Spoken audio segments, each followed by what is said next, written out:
Assalamualaikum, kembali lagi. Sekarang kita bahas Timnas Indonesia U23 kalah di pertandingan pertama menghadapi Timnas Malaysia U23 di pertandingan Piala AFF U23.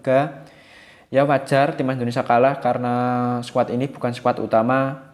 Ada beberapa pemain yang tidak bisa dipanggil seperti pemain yang bermain di luar negeri, dan ada beberapa klub yang tidak mau melepas pemainnya sehingga yang dibawa skuad seadanya. Bahkan sebelum pertandingan Timnas Indonesia juga kehilangan dua pemain seperti Komang dan Titan, sehingga Timnas Indonesia cuma membawa tim skuad 21 pemain saja. Ya ini sangat minim sekali.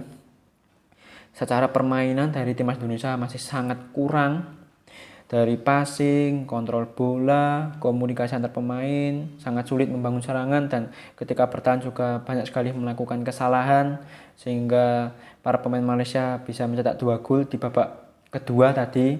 Dan mentalnya juga, ketika para pemain Malaysia bisa mencetak gol penyama, terus mentalnya down, permainannya menurun dan Malaysia meningkat, akhirnya Malaysia bisa mencetak gol keduanya. Ada beberapa pemain debutan yang kalau menurut saya masih kurang secara permainan seperti Ragil, Esa, terus ya masih banyak. Saya tidak terlalu hafal dengan pemain cadangan yang dimasukkan, ya memang karena kurang tahu lah. Dan ada pemain dari timnas Indonesia yang bermain bagus seperti Ramadhan Sananta, Beckham itu bagus mainnya. Ya mungkin Beckham sangat kesusahan karena tidak ada tandem yang bagus untuk dia. Pemain seperti Kanu, Robby Darwish masih sangat kurang dalam kerjasama dengan Beckham sehingga Beckham sangat kesulitan. Dan di lini pertahanan sangat buruk seperti dibilang. Di lini penyerang Ramadhan Sananta kurang suplai bola, walaupun dia juga berhasil mencetak gol. Di babak pertama timnas Indonesia mencetak gol terlebih dahulu dan menguasai ball possession. Walaupun gitu permainannya masih sangat kurang. Terlihat tadi ketika membangun serangan sangat sulit, dan final passnya masih sangat kurang. Ketika memasuki kotak penalti dari lawan sulit untuk mengalirkan bola yang bagus. Para pemain Malaysia bermain sangat disiplin di lini pertahanan. Para pemain Indonesia sangat kesulitan. Mereka lebih menyerang serangan balik. Ketika pemain timnas Indonesia melakukan kesalahan, mereka baru menyerang. Dan beberapa kali di babak pertama juga para pemain timnas Indonesia melakukan kesalahan. Tetapi waktu di babak pertama itu pemain Malaysia masih belum agresif permainannya. Dan baru di babak kedua timnas Malaysia U23 memasukkan striker, entahlah ini keturunan atau pemain keturunan yang lebih memilih jadi warga negara Malaysia. Itu membuat perubahan, Malaysia bermain lebih agresif.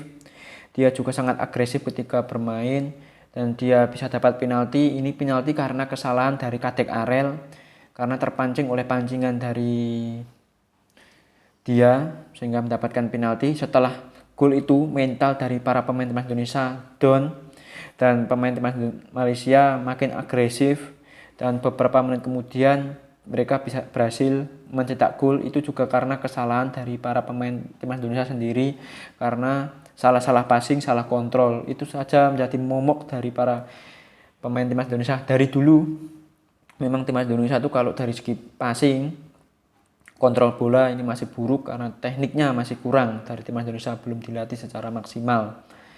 Ya ini sangat miris ya. Dan ini harus diperbaiki oleh Sintayong. Kesalahan-kesalahan ini harus dievaluasi. Ini bukan hanya satu atau dua yang harus dievaluasi, semua posisi harus diperbaiki. Dari bertahan, gimana caranya bertahan lebih baik, dan passingnya harus bisa diperbaiki dari pemain bertahan. Di lini tengah juga harus bisa memperbaiki.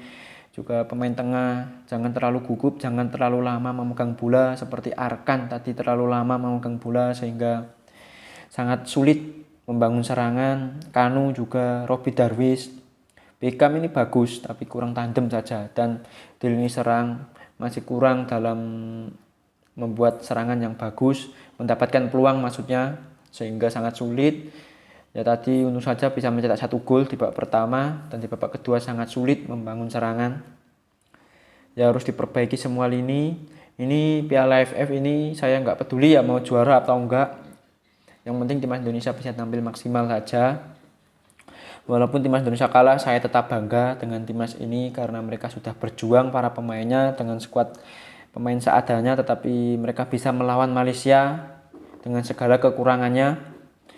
Dan kalau ada yang bilang Sintayong out, masa pelatih kelas dunia nggak bisa menang, ya itu orang yang nggak jelas, itu orang aneh itu.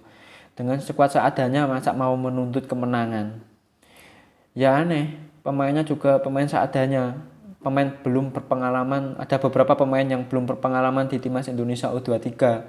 Ada yang membandingkan dengan Indra Jafri di di SEA Games yang bisa juara itu. Lihat skuadnya sangat berbeda. Ada beberapa pemain yang tidak bisa dipanggil. Ya aneh lah kalau ada yang bilang ini. Dan target dari PSSI kan untuk timnas ini kan di kualifikasi Piala Asia nanti. Ya itu harus diperbaiki lagi, dan kemungkinan di Piala Asia nanti, maksudnya di kualifikasi nanti, ada beberapa pemain baru yang akan bermain, yaitu mudah-mudahan bisa diperbaiki oleh Sintayong. Ya saya akhiri perjumpaan kali ini. Kalau ada salah kata dari saya mohon dimaafkan. Assalamualaikum.